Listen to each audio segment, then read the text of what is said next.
Olá, pessoal. Sejam bem-vindos a mais uma aula da Faculdade Legale. Comigo, o professor Durval Salge Júnior, aqui de São Paulo, capital. Muito bem, pessoal. Nós estamos aqui para trabalharmos uma série de 10 mini-aulas, de 50 minutos aproximadamente cada aula, versando sobre o novo CPC. São aulas inteiramente práticas, aliadas à teoria e à leitura dos dispositivos do código, propiciando a você verdadeira interação com os principais aspectos relacionados aos temas que nós vamos abordar aqui nestas 10 mini-aulas. Então, estejam conosco nesta série toda. Por quê? Porque futuramente, em breve, nós estaremos lançando aí para vocês uma pós-graduação do novo Código de Processo Civil, tá? Inteiramente voltada para o novo CPC, com 360 horas. Então, é uma pós muito profunda, abordando todos os pontos do novo CPC, para que você possa ter acesso às informações, às doutrinas mais atualizadas, enfim, aos aspectos mais importantes a serem discutidos nesta nova etapa do cenário jurídico nacional, com o advento do novo Código de Processo Civil. Tá bom, pessoal? Então, feitas essas considerações, nós já vamos começar direto com a nossa aula hoje, que é relacionada à petição inicial. Então, antes de mais nada, é necessário inserir aqui, junto conosco, os principais conceitos. Na realidade, são dois, né? Nós temos aqui o primeiro conceito da petição inicial, isso já com foco no novo CPC. Ato judicial da parte autora, com a finalidade de provocar a jurisdição acerca de um pedido, isto é, a pretensão resistida.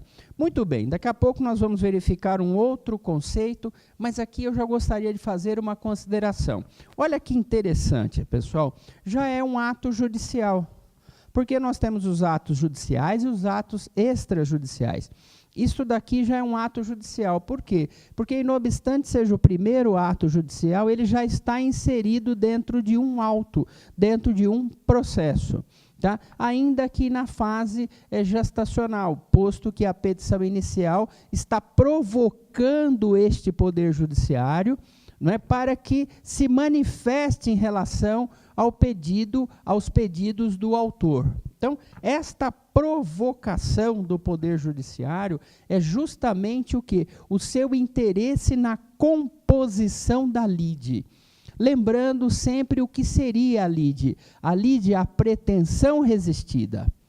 Então, vamos esquecer um pouquinho o processo civil e vamos pensar assim, olha, eu tenho um pedido e vou dirigir este pedido a uma outra pessoa. E esta pessoa, então, vai receber o meu pedido e vai dizer não. Então, o que eu tenho? Eu tenho um pedido e uma resistência ao meu pedido. Este pedido e resistência nós denominamos lide.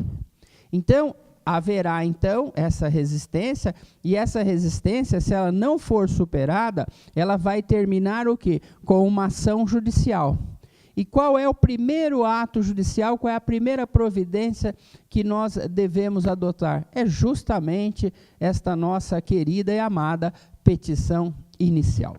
Vamos verificar um outro conceito aqui, que é do Carlos Eduardo Ferraz de Matos Barroso. Muito bom. É a peça que estabelece a relação jurídico-processual entre o autor e o juiz, gerando o direito de resposta ao pedido imediato formulado, nem que seja para indeferi-la de plano, por ausência de um ou mais requisitos formais essenciais. Então, vamos lá. Olha outro ponto aqui, que interessante que nós temos aqui, hein, pessoal? Vamos ver aqui, ó.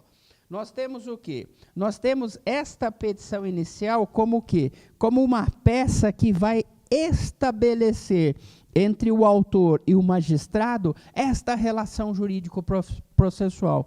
Por quê? Porque a pessoa, quando ela tem a sua pretensão resistida, ela busca o poder estatal, na presença justamente do Poder Judiciário, para que este Poder Judiciário faça a composição dessa lide. Por isso, o novo CPC tem um olhar todo especial para mediação, tem um olhar todo especial para a composição da lide. né, essa composição, que as partes é que vão tentar, juntamente com o mediador, juntamente com a audiência de conciliação, uma tentativa de composição. Tá? Então, ele busca o Poder Judiciário, ele fala assim, Poder Judiciário, Estado, vem aqui para compor a minha lide. Esse é o primeiro pedido do autor. Esse é o pedido imediato. Não é lógico que o pedido dele está relacionado à pessoa que resiste, não tenha dúvida nenhuma, esse é o pedido imediato. Mas o pedido imediato é justamente esse que se forma com a relação jurídico-processual entre a parte e o magistrado, que vai tentar o quê? Fazer a composição dessa lide resistida, tá? Dessa pretensão dele que não foi aceita pela outra parte e que ele não conseguiu superar, não conseguiu fazer a transposição, então ele traz ao poder estatal via judiciário para que o judiciário faça então essa composição. Então vamos lá, pessoal. Então nós temos que entender o seguinte, mas não é um pedido qualquer. Não é um pedido qualquer. Nós bem sabemos, né, que o direito é muito formal. O direito é muito cerimonial. Então, não é qualquer forma que eu vou levar, não é de qualquer forma que eu vou levar esse pedido para o magistrado, esse pedido que foi resistido. Não. Eu tenho todo um organograma, eu tenho todo um esqueleto que é necessário ser verificado pelo advogado para que ele possa o quê? Para que ele possa ter sucesso nesse primeiro momento processual, que é justamente o acolhimento da sua petição inicial. Veja o que o Carlos Eduardo Ferraz de Matos Barroso diz aqui, ó, que inclusive pode indeferi-la de plano. Nós vamos ver daqui a pouco no decorrer dessa aula. Então, pessoal, é muito importante que ela esteja bem preparada. É muito importante que nós estejamos muito bem, vamos dizer assim, em consonância com todos os requisitos essenciais, né, os gerais, da petição inicial, para que nós possamos levar essa petição inicial com sucesso, né, formando ela a tríade, a tríplice processual, a tríplice identidade do processo. Tá bom, pessoal? Então, nós vamos dividir, então, os requisitos da petição inicial em gerais e especiais. Lembrando sempre que na petição, inclusive, pessoal, vou até parar a aula agora, você vai receber em sua casa aí, gratuitamente, né, o material de apoio dessa aula, tá bom? Você vai receber aí em Word na sua casa o material de apoio da aula.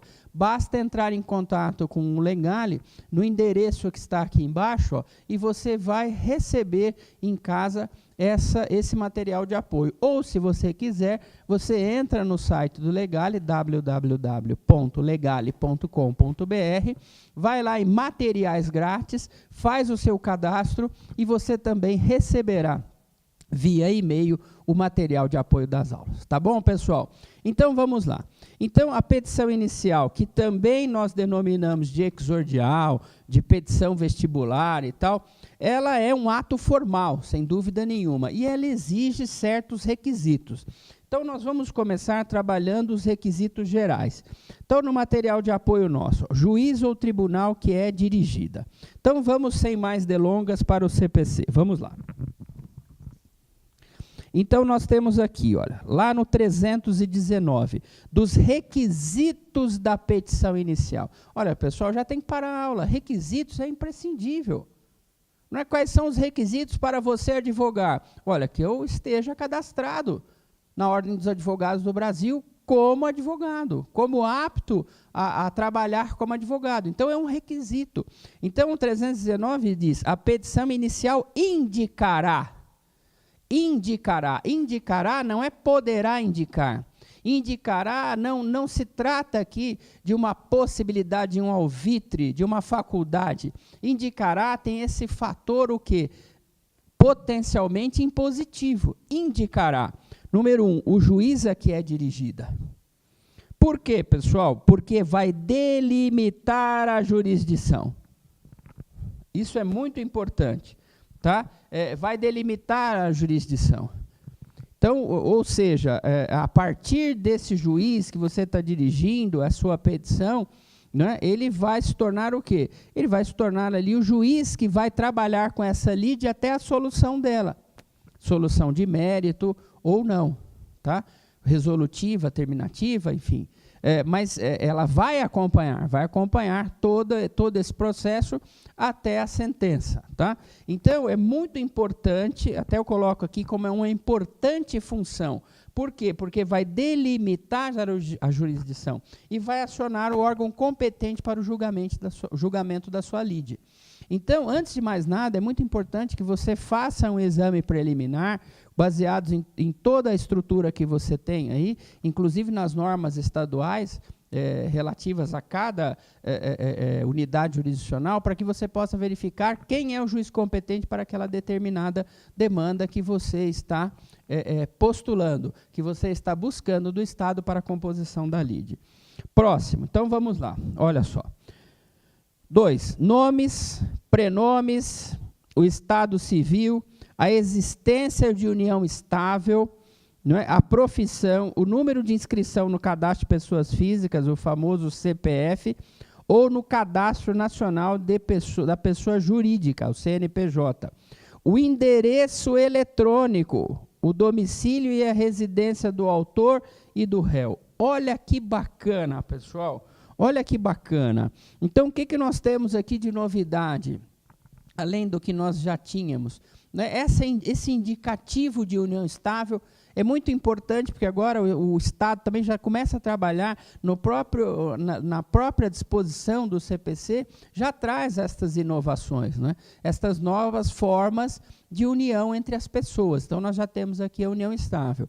Depois, o quê? Nós temos o endereço eletrônico. Por quê? Porque agora grande parte do Poder Judiciário Nacional já está contemplado com o sistema de processo digital. Então, nada mais justo, então, que nós já vamos agora trabalhar o endereço digital para que o Poder Judiciário possa se comunicar, não é, com as pessoas relacionadas ao feito de uma forma mais ágil, tá bom? Vamos para o próximo.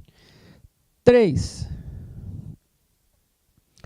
O fato e os fundamentos jurídicos do pedido. Então, o que nós temos aqui? Nós temos a causa de pedir remota e nós temos a causa de pedir próxima. Né? Na realidade, o que são os fatos? Né? O que você vai trabalhar? Você vai trabalhar com toda a história. Né? Você vai expor ao magistrado, de uma forma muito consistente, de que maneira que você enxerga o seu direito e como ele foi resistido. Não é? Quais são os fatos que vão envolver essa demanda, que são importantes para que o juiz tome conhecimento de como é que chegou às mãos dele aquele determinado processo. E os fundamentos jurídicos do pedido nós já sabemos, né? Você vai trabalhar toda aquela questão relacionada a como foi, por exemplo, se foi um contrato, quando foi contratado, não é? Se ele foi inadimplido, se há mora, se não há mora, se há, a cláusula penal, se há também, como é que você contratou os juros, enfim, todas essas questões. Então, nós vamos ter lá a causa de pedir remota. Qual foi a causa de pedir remota? O contrato. Qual é a causa de pedir próximo? Inadimplemento do contrato. Então, qual é a causa de pedir remota? O casamento. Qual é a causa de pedir próxima? Né? Aí, no caso específico, a ausência. Né? Uma das partes não verificou quais são aquelas questões relacionadas à obrigatoriedade, né, da vida a dois. Enfim, violou aquelas regras do casamento de uma forma grave. Então, divórcio. Né? Então, essa causa de pedir remota, a causa de pedir próxima, os fatos, tudo tem que ser exposto ao juiz de uma forma muito bem organizada. Né? Depois, vamos para o próximo. Olha, 4, o pedido com as suas especificações. Veja só, pessoal, nós teremos 2 pedidos aqui, como eu comecei a aula. Nós temos o pedido imediato. Qual é o pedido imediato? O pedido imediato é justamente aquele dirigido ao Poder Judiciário para que possa, então, fazer a citação do réu, não é, para responder à demanda que você está propondo por intermédio desta petição inicial. E o pedido imediato é aquele que vai ao final. O que você deseja? Qual é o seu pedido? Se for um ato ilícito, uma responsabilidade civil. Então, nós temos o pedido que é endereçado ao juiz, para que o juiz, então, instale o processo a partir da sua petição inicial. E depois nós temos o seu pedido propriamente dito, que nós chamamos de pedido imediato, que é aquele pedido relacionado ao fundo máximo aí do seu direito. Tá bom, pessoal? Então, vamos lá. Vamos para o próximo. O valor da causa. Também é muito importante o valor da causa. Você vai receber aí o estabelecimento das custas judiciais, também por uma questão relacionada à competência, né, dos vários níveis da magistratura estadual ou federal, enfim. Né, esse é um fator delimitador importante dentro aí da sua demanda. 6. As provas com que o autor pretende demonstrar a verdade dos fatos alegados. Muito bem, você vai ter uma destas 10 mini-aulas que você vai ter aí na sua casa justamente sobre provas. Né? Então, isso tudo vai estar o quê? Elaborado, estar elencado para você nessa petição inicial. E o 7, e o último, olha só. A opção do autor pela realização ou não de audiência de conciliação ou de mediação. Então, aqui é muito importante, viu, pessoal? Você vai receber aí no material na sua casa, você vai ver que esse pedido em especial, né, ele está bem dentro da alma do novo CPC, bem dentro do prisma do novo CPC, qual seja, justamente de mediação, de conciliação. Eu acho essa ideia do legislador aí foi fantástica. Não é? Eu sempre disse isso em sala de aula, nos vários, mais aí de 2 décadas e que eu leciono nos cursos de Direito, eu sempre digo isso daí. O futuro está na mediação, o futuro está na conciliação. Não é um processo que se arrasta tantos anos, com tantas formalidades e tal, via de regra chega ao final, não mais atende ninguém. Não é nem mesmo ao Estado. Então, é muito importante que hoje o CPC funcione sobre essa nova regra, a regra da conciliação, a regra da mediação. Então, você tem aí, olha, a opção pela realização de audiência de conciliação. Muitas vezes, isso daí vinha lá na frente, né, no CPC atual, o juiz falava, diga às partes se tem interesse, né, na audiência de conciliação. Então, agora não, é diferente. Já na petição inicial, você vai trabalhar essa informação. E você vai ver também, né, que depois, na contestação, que ela, na resposta do réu, que ela também é repetida pela outra parte, essa manifestação especial pela audiência de conciliação. Tá bom, pessoal? Então, esse é o novo prisma do CPC. É um CPC muito voltado para a conciliação. De regras especiais, e aí a gente já sabe, porque nós já tínhamos, né, os documentos indispensáveis, é o 320.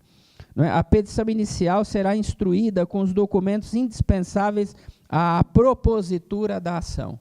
Mas é óbvio, né, pessoal? Se você buscou o Poder Judiciário lá com o seu pedido imediato para a composição da sua lide, já deu os nomes, já deu os prenomes, não é? Já deu os fatos, os fundamentos jurídicos do pedido, o valor da causa, né? Já trabalhou toda a questão relativa a provas. Então, agora você vai instruir a sua petição inicial com os documentos pertinentes aos pedidos, né? Toda a sorte de engenharia que você construiu na sua petição inicial são importantes para que o juiz possa avaliar de plano já qual é a instrumentalidade, quais são os instrumentos, as provas, né, que você está carreando com a petição inicial, com a exordial, para a formação dessa lide, para a formação deste novo processo. Tá bom, pessoal?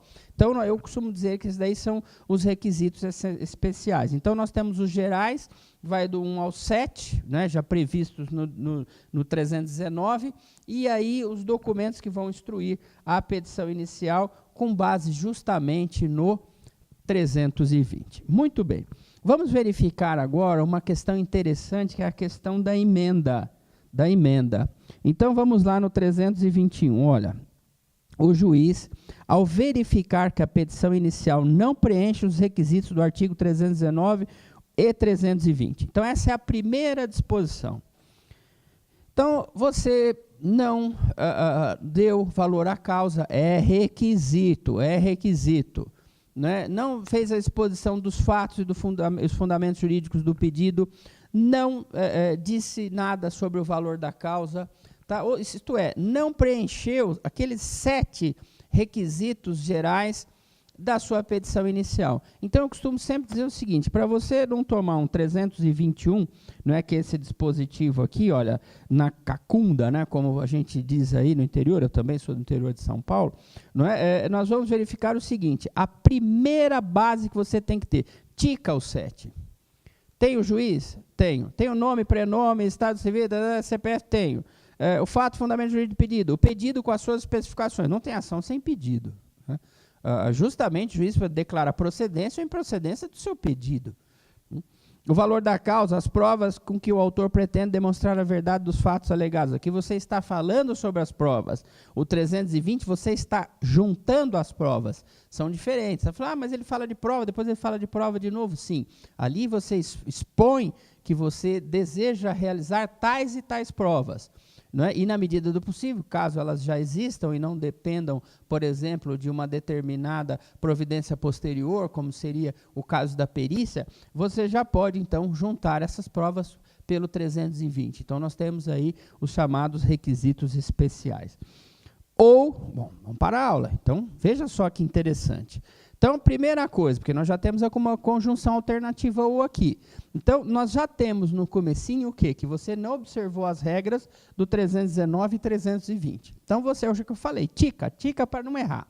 Então, se você ticou e está tudo certinho, um 300, esse comecinho já não te pegou, mas tem um ou que apresenta defeitos e irregularidades capazes de dificultar o julgamento de mérito. Olha só, determinará que, quem determinará? O juiz, né? Determinará que o autor, no prazo de 15 dias, aqui mudou, viu, pessoal? O CPC está tranquilo, por causa, grande parte agora dos prazos são 15 dias. A emende ou a complete, indicando com precisão o que deve ser corrigido ou completado. Vamos lá, vamos falar um pouquinho sobre isso daqui, para nós estabelecermos aqui um link entre eu e você. Olha só, pessoal, então você já viu 7 requisitos. Então você já falou, bom, eu já preenchi os requisitos gerais e o requisito especial da juntada das minhas provas. Então, o que eu tenho agora? O que o juiz está me dizendo? O juiz está me dizendo que ela tem um vício, ela tem um defeito, a sua petição inicial. Numa linha geral, pessoal, às vezes você tem pedido, às vezes você tem fato, tem fundamento jurídico, mas está confuso. Tá? O juiz não conseguiu estabelecer aí uma correlação entre o seu pedido e o fato e os fundamentos jurídicos, se é aquela causa de pedir remota, a causa de pedir próxima, ele está vendo ali uma verdadeira confusão. A sua petição inicial não foi organizada. Né? Muitas vezes a sua petição inicial não tem o quê? Uma objetividade, não tem uma sequência cronológica de frases historicamente observadas. Então, você começa com uma informação, depois você traz outra informação, depois você volta para antes do começo de novo. Quer dizer, não segue ali uma trajetória. O juiz não conseguiu, com a sua petição inicial, né, compreender exatamente qual o seu direito, não é? Que houve uma resistência a esse direito, aos pedidos, instalando ali uma lide, não é? Então ele não conseguiu compreender. Então, olha só o que o juiz pede, olha só o que o CPC diz, isso é muito interessante. Indicando com precisão o que deve ser corrigido ou completado. Tá? Então, olha que interessante.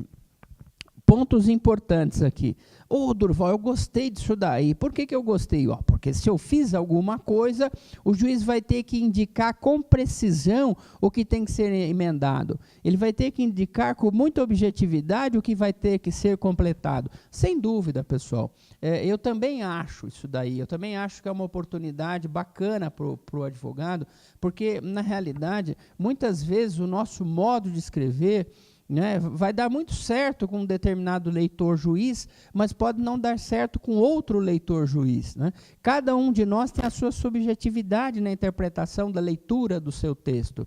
Então, muito bem, pode acontecer que uma petição que para um determinado juiz, né, está perfeita do ponto de vista dos requisitos 319, do 320, e de toda essa questão que ele está trabalhando, não há nenhum vício, não há nenhum defeito, para outro magistrado ela está incompreensível. Então, ele acha que esse jeito de você escrever vai dificultar um pouco o exame do mérito da demanda. Então, ele pede para que você emende ou complete ela no prazo de 15 dias. Veja, pessoal, que esse prazo agora é em dias úteis. Nós vamos estar observando isso daí, o tempo processual. Então, assim, na minha opinião, ficou muito mais tranquilo advogar. Não é? O CPC... ele sempre nos dá uma oportunidade bacana, né? Já dava, agora o novo CPC melhorou muito essa questão, né? Um prazo um pouco maior, né? Para a gente não sair correndo, né? Ele te dá um fôlego maior, para que você possa, então, dentro, embora no seu íntimo, embora na sua concepção, a peça esteja bem próxima da perfeição, o magistrado, desta forma, não entendeu. Não é? Subjetividade dele, subjetividade sua. E vai pedir, então, para que você emende ou complete. Não há nenhum demérito nisso, sem dúvida nenhuma, e você, como advogado, não é, tenho certeza absoluta, vai cumprir o prazo pré-estabelecido no Código de Processo Civil, evitando, não é, o quê?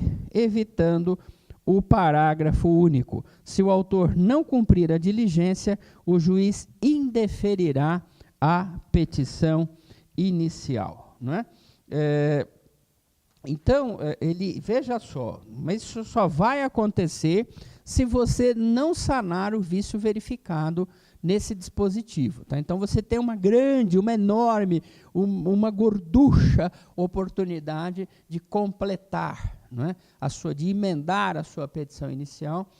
Volto a insistir, né, com base na posição daquele magistrado que deseja que você, em determinado ponto dela, torne a coisa mais clara, mais compreensível, para que ele possa, então, ter certeza de que mérito vai poder examinar no curso daquele processo. Tá bom, pessoal? Bacana. Não é? Então, nós vamos trabalhar um pouquinho agora a questão do 322. 322 é o seguinte, do pedido. Lembrando sempre, né, que o pedido, ele está lá, ó, é o 319.4. Então, nós vamos falar um pouquinho agora, lembrando que esta aula é uma mini aula, uma aula pílulazinha, né, uma aula de 50 minutos aproximadamente, então não vai dar para a gente entrar muito a fundo. Mas venha conosco, na pós nós vamos ver esses pontos aí com muito mais profundidade. Né? Afinal de contas, serão 300 horas, né? 60 horas aí, a gente vai deixar para metodologia, né, e didática. Então, nós teremos 300 horas juntos, né, comigo e com o professor Fábio Cáceres, para que nós possamos, junto com você, trabalharmos todas essas questões do novo CPC. Então, diz lá, o pedido deve ser certo. Não é? Eu gosto muito dessa posição do Misael Montenegro. Ele diz o seguinte, o autor deve explicitar o que pretende e em que quantidade. Olha, muito boa, eu gosto muito do Misael. Né? Por que eu estou dizendo isso daqui para vocês? Olha como ele bate em duas informações muito importantes. Né? Ele é muito prático. O que você pretende? Ser indenizado. E qual é a quantidade? R$10.000. Ponto. Então, nós temos o quê? Um pedido certo. Né? Ele vai dizer o seguinte, o que você pretende e em que quantidade é essa pretensão. Então, é justamente esse dispositivo que nós estamos trabalhando aqui. Ó. O pedido deve ser certo. Eu vou ler rapidamente aqui, ó, o parágrafo 1º. Compreende-se no principal os juros legais, a correção monetária e as verbas de sucumbência, inclusive os honorários advocatícios. Então, toma cuidado, né? Se você for explicitar isso daí, faça essa disposição, né? Por quê? Porque senão ele vai compreender que no principal que você está pedindo, você já está pedindo tudo isso. A interpretação, parágrafo 2º, a interpretação do pedido considerará o conjunto da postulação e observará o princípio da boa-fé. É lógico, não tenha dúvida nenhuma. Né? O juiz vai verificar, ele vai verificar se o seu pedido está condizente com a sua petição inicial. Se seu pedido está condizente com a boa-fé. O que é a boa-fé? É a confiança positiva. Não é? É o fato de estar pedindo aquilo que é justo seu. Não se está tentando enriquecimento indevido, não está tentando prejudicar a outra pessoa, né? Usar o processo como uma artimanha para um enriquecimento indevido. Não. Isso não é desejado pelo juiz, não é desejado pelo Poder Judiciário. Então é muito importante que você faça essa exposição do pedido e com todas essas nuances, com essas posições doutrinárias, para que você possa não ter nenhum empecilho ali macular a sua petição inicial. Bacana, pessoal? Joia. Né?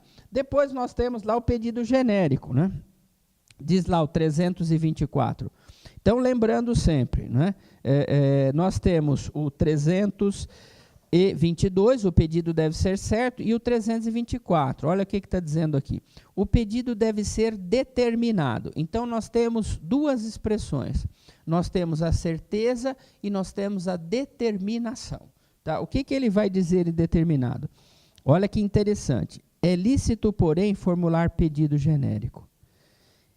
Bom, vamos começar a trabalhar o seguinte. Durval, vamos objetivar, porque na realidade essa aula é de 50 minutos, eu quero uma informação rápida para a formação do meu juízo de convicção. Então vamos juntos. Nós temos que ter o quê? Nós temos que ter um pedido certo e um pedido determinado. Essa é a disposição primeira. O parágrafo primeiro ele diz o seguinte, olha, mas eu também, né, a par do que eu disse agora, eu vou aceitar pedido genérico. É lícito, porém, então ele já está trabalhando aí num degrau abaixo, né, vamos trabalhar assim. Pedido genérico. 1. Nas ações universais, se o autor não puder individuar os bens demandados. 2. Quando não for possível determinar, desde logo, as consequências do ato ou do fato. 3. Quando a determinação do objeto ou do valor da condenação depender de ato que deva ser praticado pelo réu. E o parágrafo 2º, disposto neste artigo, aplica-se à reconvenção. Não é que, na realidade, é a ação do réu. Então, veja só que interessante. O que nós devemos observar aqui, né, rapidamente, para a gente poder prosseguir. Número 1, pessoal, nós temos o quê? Aquele, dentre os 7 requisitos, né, gerais, eu tenho o pedido. O pedido com as suas especificações. Então, eu tenho 2 tipos de pedido. O pedido master, vamos chamar assim, desculpa até a exposição, que é um pedido certo, é um pedido determinado. Depois nós vamos ter aí, não gosto de usar essa expressão, porque não é. Mas o código diz, é lícito, porém. Então ele já desceu um degrau. Ao autor fazer um pedido genérico. E aí, pessoal, observando que não é um pedido genérico qualquer, né? É um pedido genérico com base nos incisos do dispositivo do CPC. Então, então eu vou aqui fazer do meu jeito. Não, você não vai fazer do seu jeito, de jeito nenhum. Você vai fazer como? Você vai observar estes incisos. É lícito, porém, ao autor formular pedido genérico. 1, 2, tá bom? 3, o jeitinho que está aqui no CPC. Dessa forma, lembrando sempre, como nós falamos agora há pouco, né, em toda essa questão do formalismo, em toda essa questão do cerimonial, tá? Por quê? Porque você já está entendendo o seguinte, não é porque o novo CPC mudou que nós abandonamos a ritualística. Não é porque há um novo CPC que nós vamos abandonar o cerimonial, que nós vamos abandonar a questão referente a um processo bem preparado, a um processo bem observado pelos advogados, bem conduzido pelo magistrado, para que possa realmente atender aos anseios dos jurisdicionados e da sociedade de uma maneira geral. Não só aqueles que demandam naquela questão específica, mas a toda a sociedade. Porque quando nós temos uma advocacia forte, quando nós temos um poder judiciário forte, nós temos o quê?